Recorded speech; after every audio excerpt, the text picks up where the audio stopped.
Assalamualaikum warahmatullahi wabarakatuh. Perkenalkan, nama saya Hamsatun dengan NIM 202130059 Prodi Pendidikan Agama Islam kelas 6K. Video presentasi ini disusun untuk memenuhi tugas UAS mata kuliah Ushul Fiqih 2 yang diampu oleh Bapak Ahmad Yusuf SAG MPD. Sebelum saya mulai pemaparan materi pada kesempatan kali ini, izinkan saya menyampaikan sebuah pantun terlebih dahulu.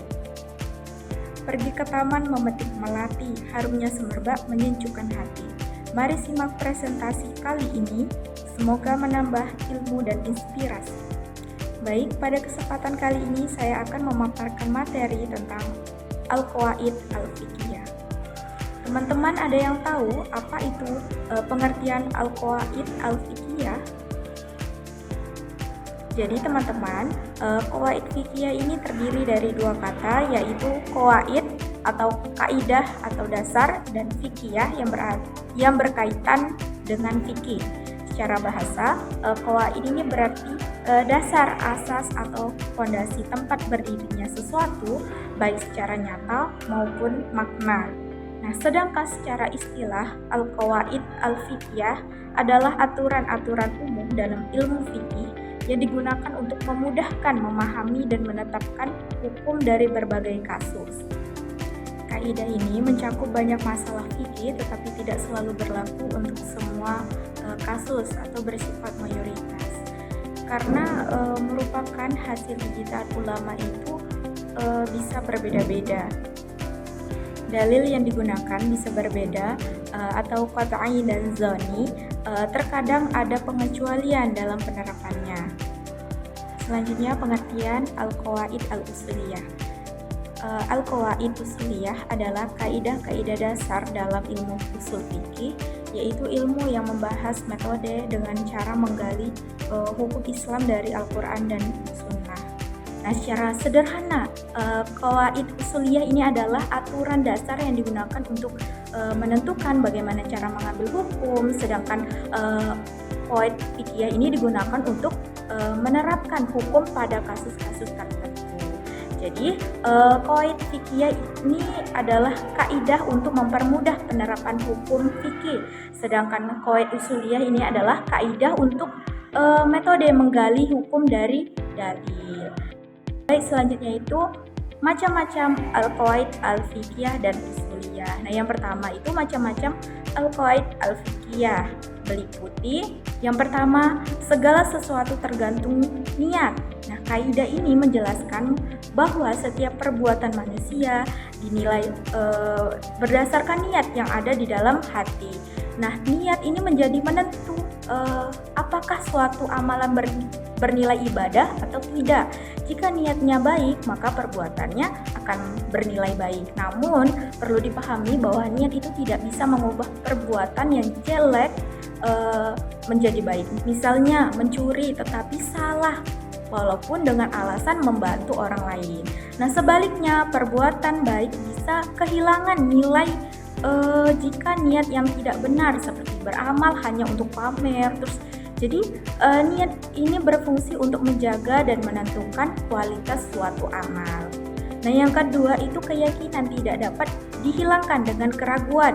Jadi kaidah ini berarti bahwa sesuatu yang sudah diyakini kebenarannya tidak bisa dibatalkan hanya karena muncul keraguan. Nah, dalam kehidupan sehari-hari hal ini mengajarkan agar kita berpegang pada sesuatu yang sudah pasti sampai ada bukti kuat yang menggantinya. Misalnya seseorang yang yakin masih memiliki hutang tapi dianggap berhutang sampai ada bukti yang jelas bahwa hutangnya sudah lunas. Nah, keraguan tanpa bukti tidak cukup untuk mengubah suatu hukum yang sudah pasti.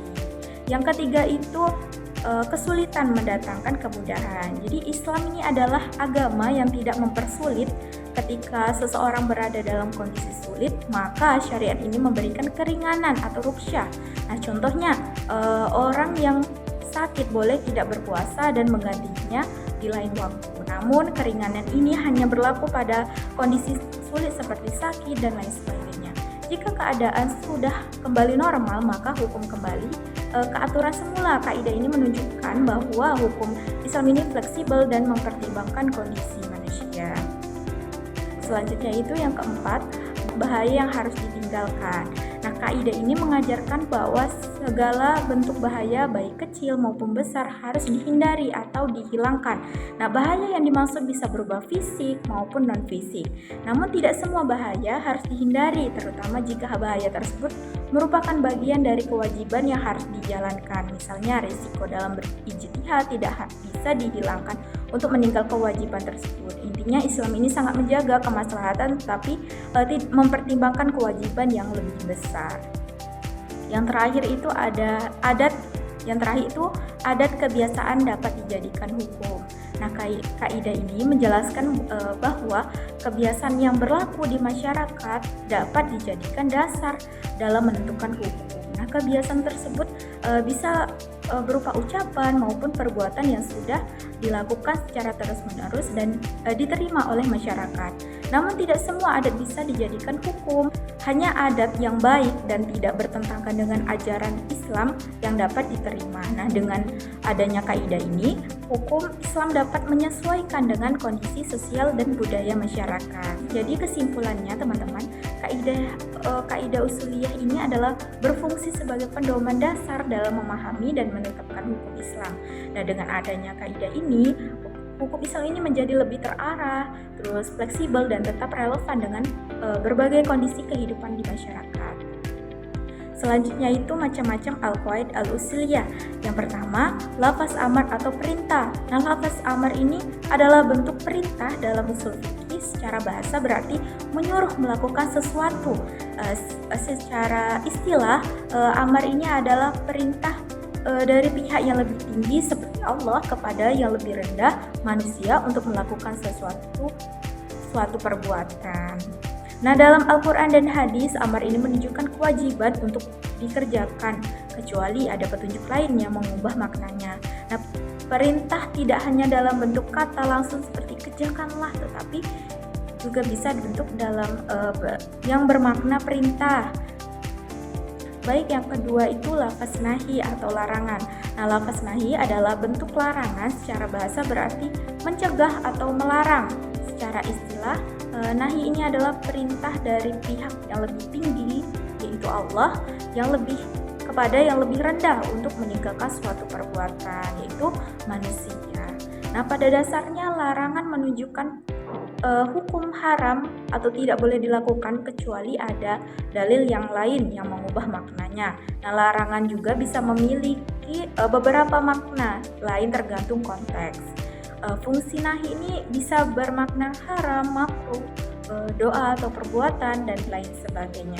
Jadi kesimpulannya itu amar ini adalah perintah untuk melakukan sesuatu, sedangkan nahi adalah larangan untuk meninggalkan suatu perbuatan yang tidak baik. Selanjutnya itu perbedaan al-qawaid al-usuliyah dan al-qawaid al-fiqhiyah. Al-Qarafi menjelaskan bahwa syariat Islam memiliki dua pokok utama, yaitu usul fiqh dan qawaid fiqhiyah. Nah, usul fikih ini berisi kaidah istinbat hukum dari lafaz bahasa Arab seperti amar yang menunjukkan wajib dan nahi yang menunjukkan haram. Nah, sedangkan qawaid fikih ini bersifat umum dan diambil dari banyak cabang hukum fikih yang berfungsi menghimpun masalah-masalah fikih yang serupa.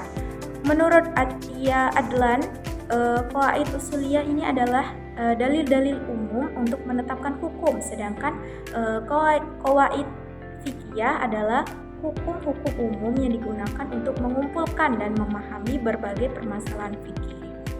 Perbedaan keduanya dapat dilihat dari beberapa aspek.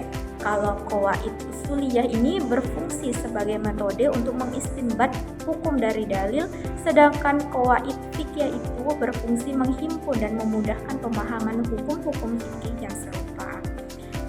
Qawaid usuliyah membahas dalil syar'i yang bersifat umum, sedangkan qawaid fikih membahas hukum-hukum yang bersifat umum. Selain itu, qawaid usuliyah ini muncul sebelum adanya fikih karena digunakan untuk menetapkan hukum, sedangkan qawaid fikih muncul setelah ada fikih karena berasal dari kumpulan kasus hukum yang serupa. Dengan demikian, qawaid usuliyah ini lebih berfokus pada dalil, sedangkan qawaid fiqhiyah lebih berfokus pada perbuatan mukallaf dan penerapan hukum. Dari penjelasan yang telah dipaparkan dapat disimpulkan bahwa al-qawaid al-fiqhiyah adalah kaidah-kaidah umum yang disusun dari berbagai cabang masalah fikih untuk memudahkan permasalahan hukum. Sedangkan al-qawaid usuliyah merupakan kaidah dasar yang digunakan dalam proses istinbat hukum dari dalil-dalil syar'i. Keduanya memiliki peran yang saling berkaitan namun berbeda fungsi, di mana qawaid usuliyah ini berfokus pada metode penggalian hukum, sedangkan al-qawaid fiqhiyah berfokus pada penerapan hukumnya.